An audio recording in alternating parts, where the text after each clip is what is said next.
हमने इसके पते पर कई बार तार भेजे, इसने एक का भी जवाब नहीं दिया। तेरी बुआ इंतजार में हमेशा इसका राह देखते रहती, मगर इसका कोई ना खबर ना पता।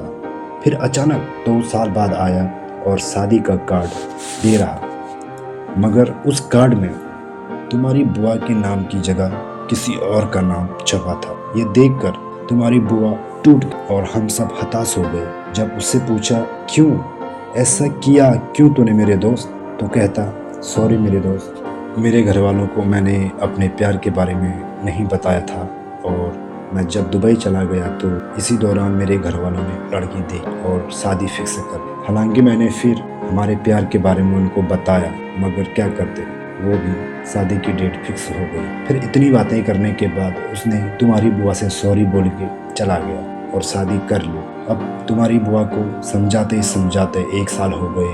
तब जैसे तैसे उसने संभाल कर उसे मनाया कि वो शादी करें। फिर उसने कह दिया ठीक है भैया, देख लो आप लड़का, मैं शादी करने को तैयार हूँ, आखिर आप कब तक मेरे लिए परेशानियाँ उठाते रहो। ये सब सुनकर उस धोखेबाज से मुझे गुस्सा आता है, मगर क्या करता, वो तो शादी कर चुका था और तुम्हारी बुआ तो उसके अलावा किसी और से शादी करने के लिए तैयार थी ही नहीं।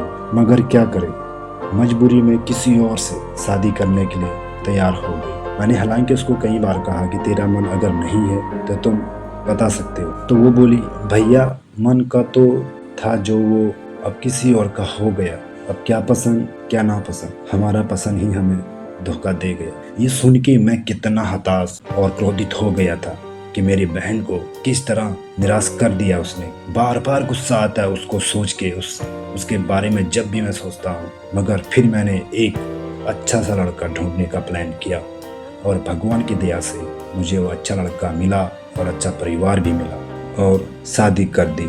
तब हमने अपनी बहन का आज अपना घर परिवार में खुश है वो। अब जिसने तेरी बुआ को धोखा दिया, मेरी दोस्ती को भूल गया, जिसका मैं नाम तक नहीं लेना चाहता हूँ, तुम उसी की बेटी से शादी करना चाहते हो। अब वो मेरा दोस्त नहीं है, बल्कि हमारे बीच दुश्मनी शुरू हो गई है। और यही बात ज्योति के पापा भी कह रहे हैं, हम दोस्त थे मगर अब दुश्मन। उन्होंने मेरी मजबूरी को नहीं समझा और मुझे धोखेबाज कहा, बहुत भला बुरा कहा। हम अब एक दूसरे से बात तक नहीं करना चाहते, तो ऐसे में हम तेरी शादी उसके लड़के से नहीं करा सकते।